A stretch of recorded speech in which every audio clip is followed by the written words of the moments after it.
So let's look at doing something that a lot of other core JavaScript modules inside Node also do. Let's look at inheriting from the event emitter. There are a number of ways to set up the prototype chain in JavaScript, that is, inheritance in JavaScript.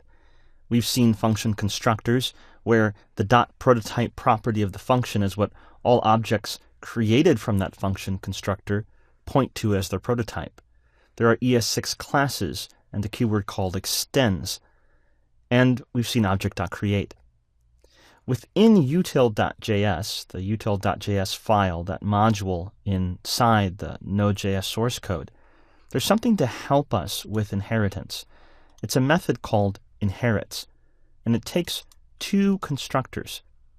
A function constructor upon which you want to add new methods and properties to be available to objects created with it, and another constructor where that's where the properties and methods you want to be added on to your objects, made available to your objects, are sitting.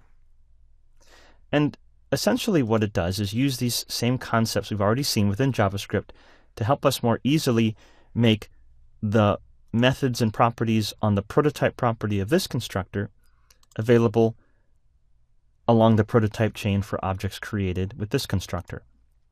First, it does a bit of error handling and checks to make sure that each of those functions are function constructors and have a proper prototype set up. And then here's where it gets interesting.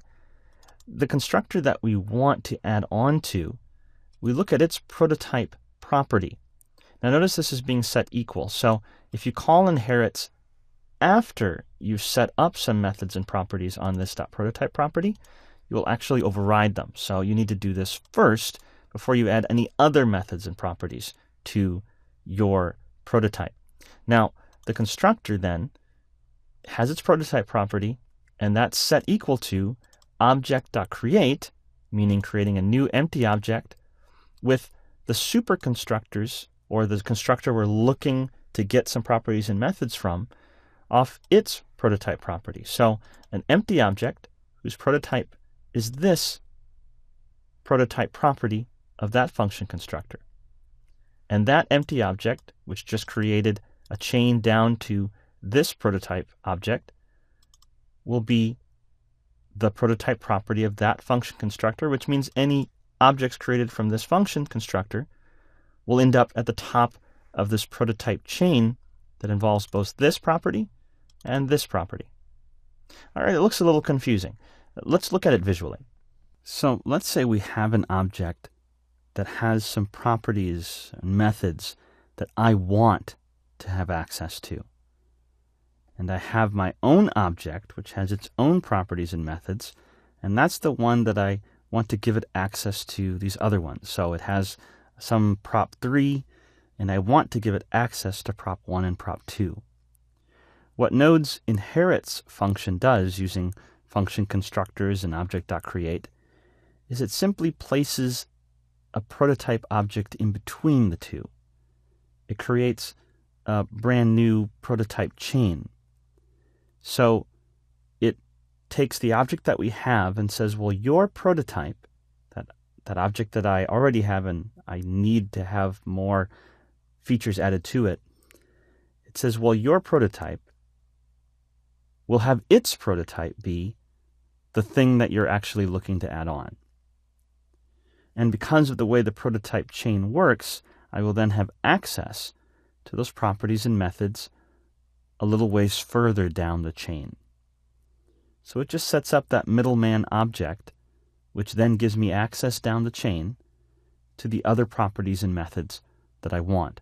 So object 1 will now have access to the properties and methods on object 2 by means of using object.create, which created that empty middle prototype object. And so we just have a plug in there to plug and connect those two objects down the prototype chain.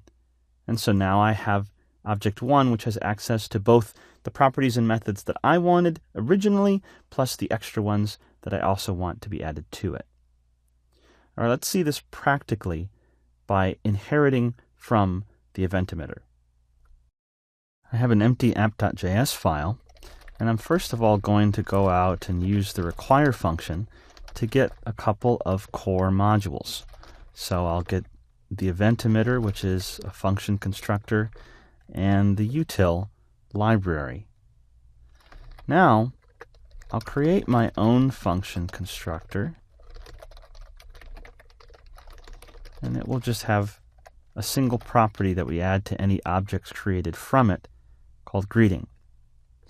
And then I'll use util.inherits that we just saw. I'll say that any objects created from greeter should also have access to the methods and properties on the prototype property of event emitter. So essentially, any new objects I create from greeter will also get all the event emitter methods and properties. And I can still add my own extra methods and properties after the fact. So let's say I want to log the greeting. But because I will have access, my objects that I'm creating will have access to both the greeter methods and properties and the event emitter's methods and properties, I could do something like emit.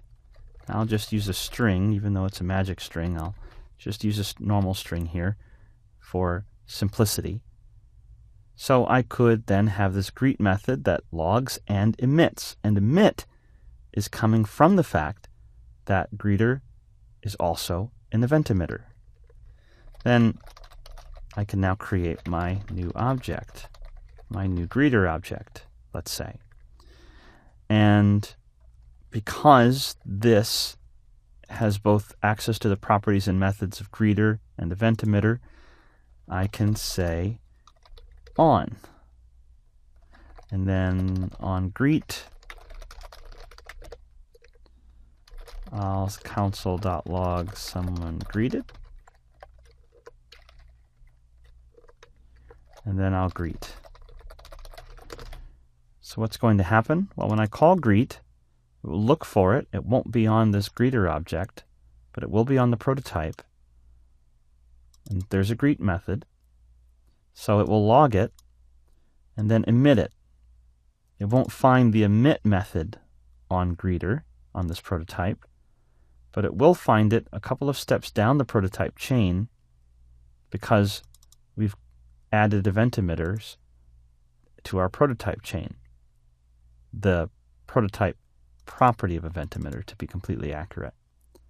And also the same thing with .on. It will go down the prototype chain and find the on method that is sitting on the .prototype property of event emitter. So I can use both emit and on. So now I have an object that has access to all of those properties and methods.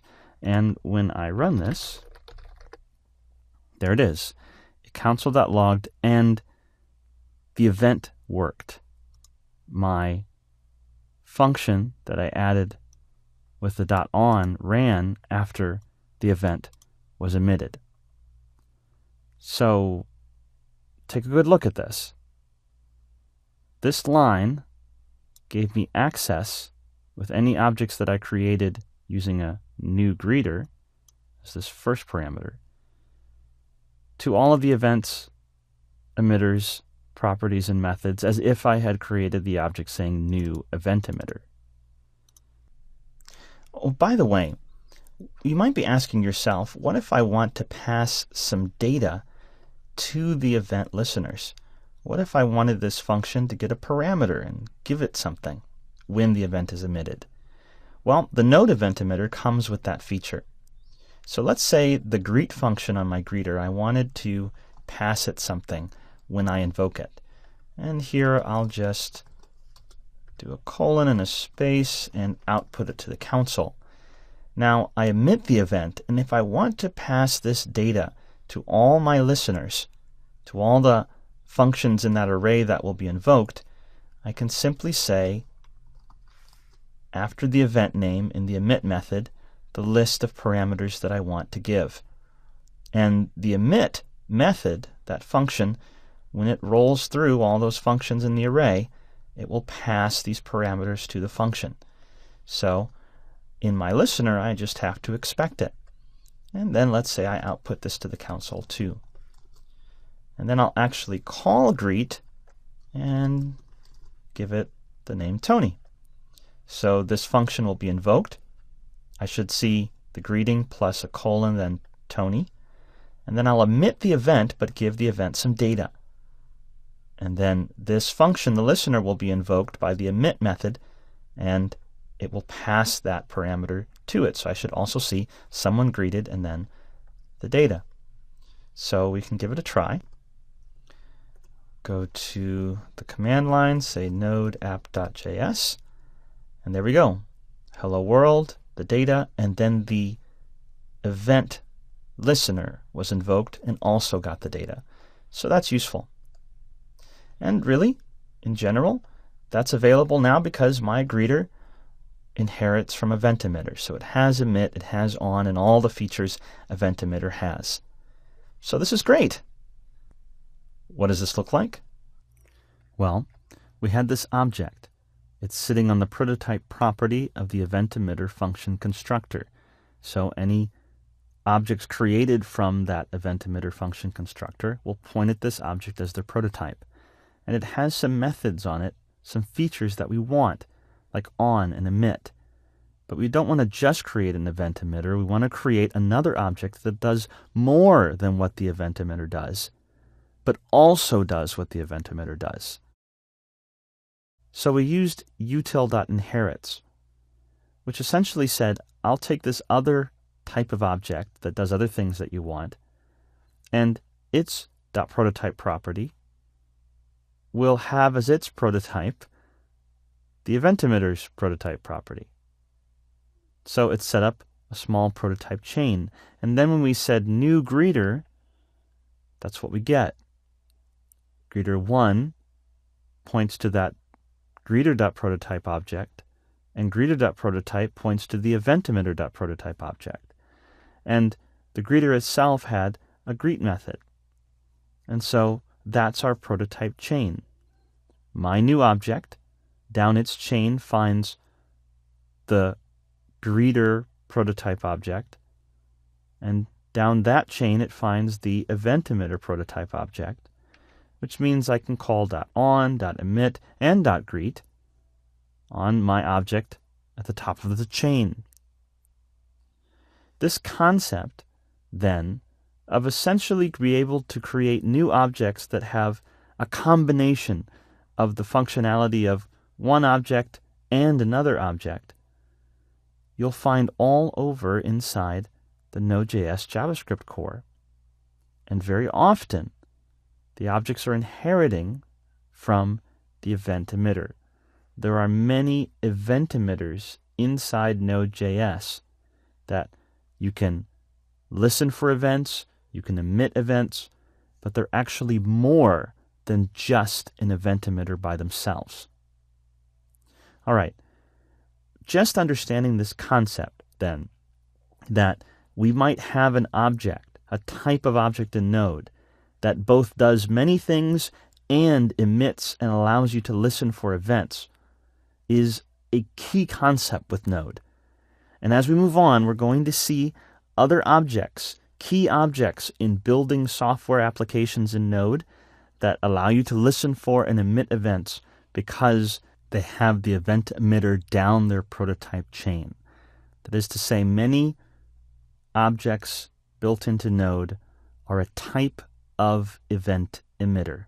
They emit events, and you can listen for them, run code when a particular event happens. All right, so if we keep this in mind, we're ready to move on to continue to dive in to various core concepts within Node.js.